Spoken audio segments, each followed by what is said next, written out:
This is the shortest bass in the world. Bill Withers, man.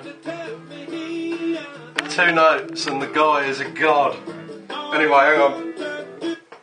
So, amongst the many other things that I do, I know, right?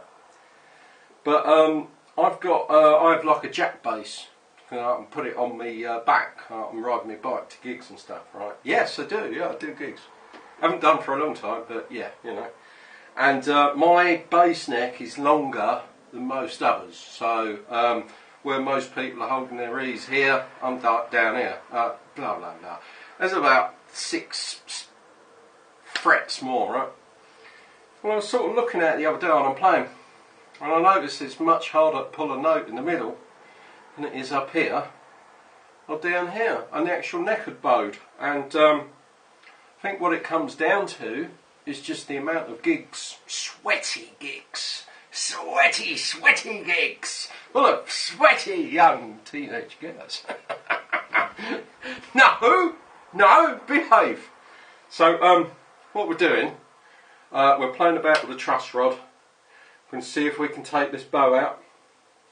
And then while we're doing that, ooh, this is your sharpening stone. You know what a sharpening stone is? Sharpen a knife, right? What we do then is we run the stone up the fretboard, because my frets are fucking really beaten up, man. I'm trying to think how long I've had this for. I got this when, I don't know, it must have been young 20s when I got this. Shows you how long I've been playing. I'm still shit, man. But, you know, I look cool. Cigarette in the end, you know. We'll do the eels, have a little plastic bird on the end. So, I'm going to see how this goes. And anybody out there, budding bass players, want your bass set up, just shout, man.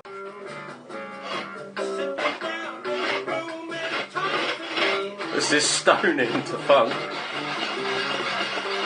Yeah, got it.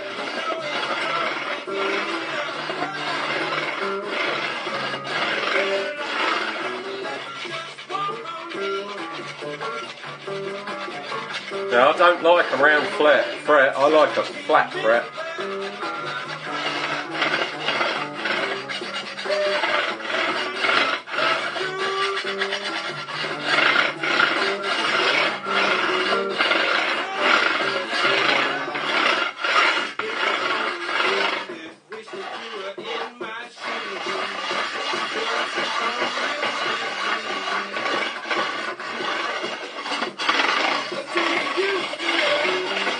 Got the idea? And then we'll move on to some different stones. I've got some Japanese stuff here. I don't know what they are, but I'm sure one of them is a softie. Yeah, this one. And then we keep checking. Not flat edge. Oh, that's actually really good, man.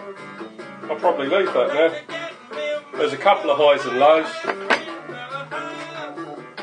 And then what you could do, you can take like a marker pen and you mark the frets. So you paint the top of the frets basically. Okay? When you've painted the top of the frets, you come back with your stone. Any blue marks that are left on the frets means that that's a high or a low point, right?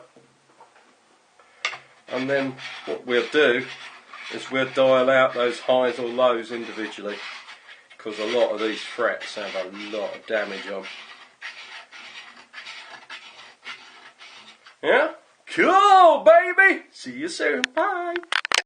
He said, bloody call me again. Right, so, there you go. So that's, all my frets are flat.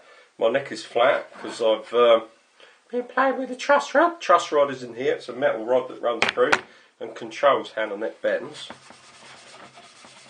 What we're going to do now, give it a clean. Ugh.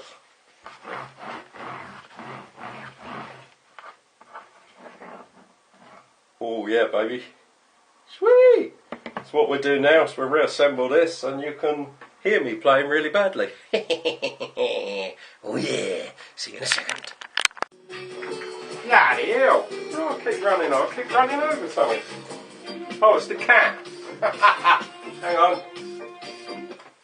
Well, this has turned out to be quite a extensive job. Let me just lift my camera up.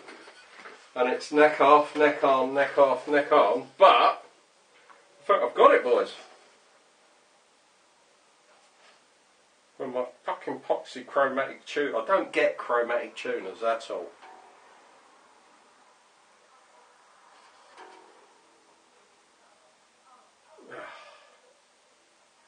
One second it works, next second it don't, then it goes to G. I'm like, what?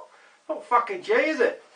And as you can see, I mean that's going to work better now, isn't it? Put some stickers on. But that's lovely.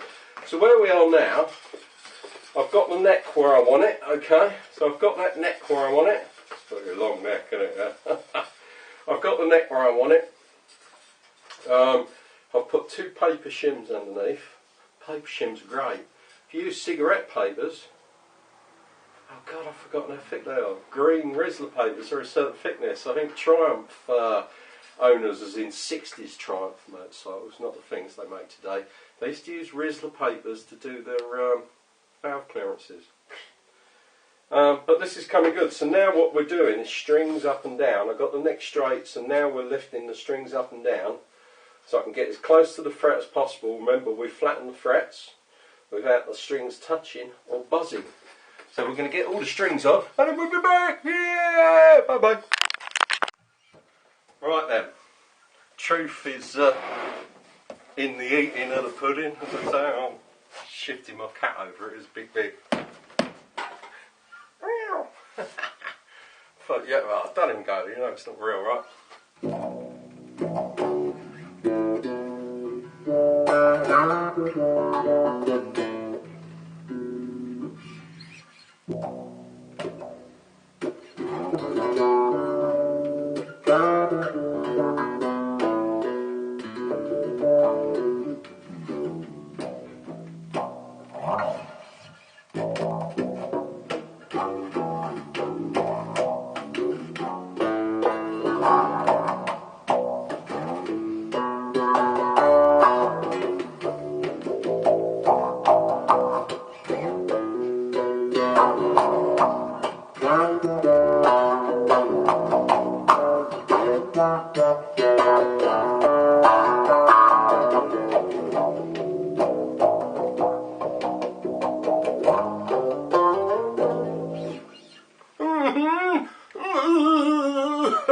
Anyway, it's much better now.